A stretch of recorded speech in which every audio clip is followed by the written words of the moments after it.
ओम शांति। मनुष्य के कर्मों से भारत के उत्थान और पतन की कहानी। यह भारत श्रेष्ठाचारी से भ्रष्टाचारी कैसे बनता है, या पावन भारत पतित कैसे बन जाता है, या पूज्य देवी देवताएं पुजारी मनुष्य कैसे बन जाते हैं, इस बात को एक अद्भुत सीढ़ी के माध्यम से दर्शाया है। सीढ़ियां तो आपने अनेक देखी होगी, लेकिन यहाँ हम आपका परिचय एक विचित्र सीढ़ी से कराएंगे, जिसका संबंध मनुष्यों के कर्म से है। सीढ़ी का पहला चरण है सतयुग। सीढ़ी की इस प्रथम पायदान को संसार का आदि काल कहा जाता है, जहां से कल्प का आरंभ होता है, जहां प्रकृति एकदम सतो प्रधान अवस्था में है, मानो परमधाम से पवित्र आत्माओं का आह्वान कर रही होती है। ब्रह्मा के दिन का आरंभ होता है और पवित्र आत्माएं अपने अव्यक्त स्थिति से व्यक्त दिव्य स्वरूप को धारण करती है। इस तरह देवी संस्कृति का प्रारंभ होता है, जहां दिव्य आत्माएं सतो प्रधान प्रकृति के सुंदर शरीर रूपी वस्त्र को धारण करती हैं। पावन देवी मर्यादा युक्त जीवन जीती है। उसकी महिमा का गायन इस प्रकार है कि वे 16 कला संपन्न, संपूर्ण निर्विकारी, संपूर्ण अहिंसक देवी गुण संपन्न थे। क्योंकि वे देवी देवताएं पावन थे और श्रेष्ठ कर्म करते थे, इसलिए प्रकृति भी उनके वश में थी। अर्थात तब न कोई प्राकृतिक प्रकोप होते थे और न उन्हें तन का कोई रोग होता था, न ही अन्न धन की कमी होती थी और न ही कभी अकाले मृत्यु होती थी। इसलिए देवताओं को अमर कहते हैं। ऐसे नहीं कि वहां कोई मरते ही नहीं थे, परंतु मृत्यु का भय नहीं होता था। वे पूरी आयु भोग कर जब उन्हें महसूस होता था कि अब बहुत साल इस चोले में हो गए, अब नया वस्त्र धारण करना चाहिए, तो वे अपने पूरे परिवार को बुलाते और प्यार से सबसे विदा लेते थे और बड़ी धूमधाम से उस आत्मा को खुशी खुशी विदाई देते हैं।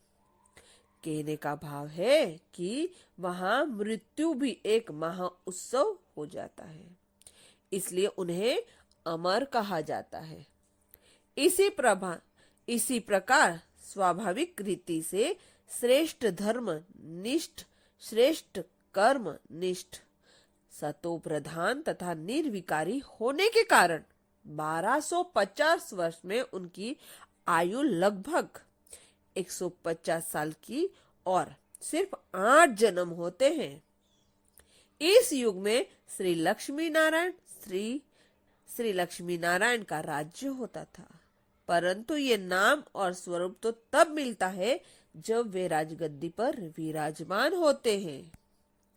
लेकिन उनके बचपन के स्वरूप के विषय में भक्ति काल में एक भजन गाते हैं, जिसकी पंक्तियां हैं: श्री कृष्ण गोविंद हरे मुरारी, हे नाथ नारायण नम वासुदेवा। इस पंक्तियों में श्री कृष्ण ने पूरे जीवन की विभिन्न स्वरूप की महिमा की हुई है। बचपन में जिसको श्री कृष्ण कहा, थोड़ा बड़ा हुआ तो ग्वाला बना, जिसको गोविंद कहा, और जब रास लीला रचाई तो उसे हरे मुरारी कहा, और जब राजगद्दी पर राज करने बैठते हैं तो उन्हें नाथ नारायण कहा, और वही वसुदेव है। भावार्थ श्री कृष्ण ही नाथ नारायण। अगर श्री नारायण सतयुग में है तो उनका बचपन का स्वरूप भी तो वही होना चाहिए। श्री कृष्ण या नारायण के सतयुग के 1250 वर्ष में 8 जन्म होते हैं। इसलिए श्री कृष्ण का जन्म उत्सव जन्म अष्टमी के रूप में बड़ी धूमधाम से मनाते हैं, क्योंकि श्री कृष्ण जैसी परमात्मा के 8 जन्म इतने श्रेष्ठ थे कि उनके 8 जन्म की जयंती मनाकर हर भारतवासी गर्व महसूस करते हैं। इस तरह सतयुग में हर देवी देवता के 8 जन्म होते हैं। फिर आता है त्रेता युग। त्रेता युग में जैसे ही सूर्यवंशी आत्माओं का पर्दापण होता है, 9वां जन्म श्री राम का होता है। इसलिए रामनवमी के रूप में उनका जन्म उत्सव भी बड़े धूमधाम से भारत में मनाया जाता है। सतयुग के देवी देवता 8 पुनर्जन्म धारण कर सीढ़ी के 8 पायदान नीचे उतर जाते हैं और उनकी पवित्रता की 2 कलाएं कम हो जाती हैं और 16 कला से 14 कलाधारी बन जाते हैं।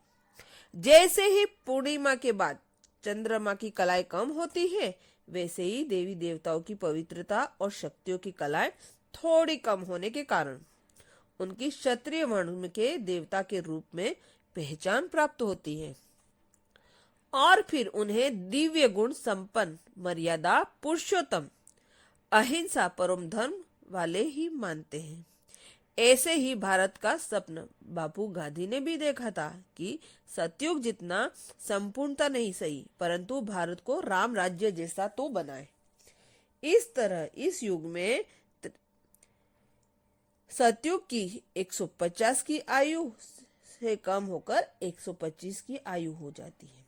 1250 के त्रेता युग में उसके जन्मों की संख्या बढ़कर 12 जन्म हो जाते हैं और सतयुग और त्रेता युग में देवी देवताओं के कर्म अकर्म होते हैं।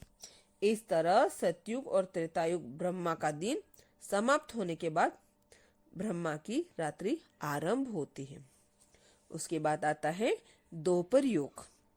धीरे धीरे सीढ़ी 20 जन्मों के पायदान नीचे उतरकर काल चक्र का आधा समय 2500 वर्ष बीत जाता है।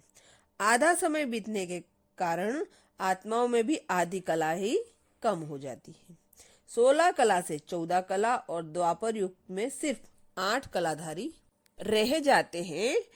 2500 वर्ष शरीर के संबंध में रहने से देह के साथ लगाव हो जाता है और देह अभिमान के वश कर्म करने लगते हैं। यही देह अभिमान वाला जीवन सभी विकारों का आह्वान करता है। इस तरह आत्मा अपनी दिव्यता को खोने लगती है। सतयुग त्रेता युग के दिव्य देवता द्वापर युग के वैश्य वर्ण में आ जाते हैं और इस कलयुग के आदि काल में राजा विक्रमादित्य सर्वप्रथम ज्योतिर्लिंगम परमात्मा शिव का यादगार सोमनाथ मंदिर की स्थापना करके पूजा करते हैं। इस प्रकार भारत की अव्यभिचारी भक्ति आरंभ होती है। फिर धीरे धीरे जो देवी देवता होकर गए उनकी श्री लक्ष्मी, श्री नारायण, श्री राम, श्री सीता के रूप में पूजा होती है। आत्माएं अपनी सतो प्रधान स्थिति को रजो प्रधान अवस्था आ जाती है और सीढ़ी के 20 पुनर्जन्म गुजरने के कारण आत्माओं में शक्ति क्षीण होने से अकाली मृत्यु होने लगती है। इस कारण से आयु और भी कम हो गई और यहाँ 21 जन्म लेती है और मनुष्य 21 जन्म लेती और आत्माओं का श्रेष्ठ कर्म का खाता क्षीण हो जाने से वह पुण्य कर्म करने लगती। और चौथा है कलयुग। ब्रह्मा की घोर अंधेरी रात प्रारंभ होते ही सीढ़ी के 42वें पायदान का मनुष्य आत्माएं तमो प्रदान होने के कारण शूद्र वर्ण में आ जाती है। 5 विकारी रूपी माया का प्रभाव इस संसार के सभी प्राणियों पर पड़ जाता है। मानव आसुरी लक्षणों और आसुरी मर्यादाओं को जीवन में अपनाने से विकारी तथा भ्रष्टाचारी बन जाते हैं। आत्माओं में सिर्फ 1 या 2 कलाएं रह जाती हैं। इसलिए तो कहा जाता है भले किसी व्यक्ति में कितने भी अवगुण हो, लेकिन कोई तो एक गुण होता ही है ना। कहने का भाव कि इस युग में 1 या 2 गुण ही आत्माओं में रह जाते हैं।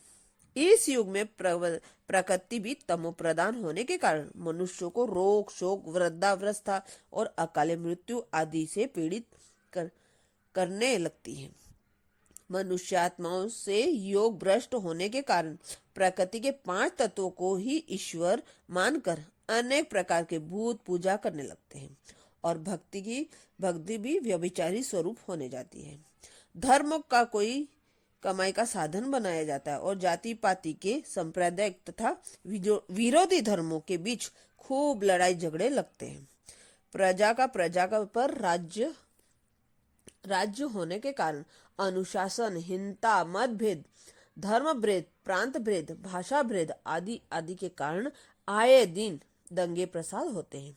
नारी को भोग का साधन मानकर उसका तिरस्कार किया जाता है।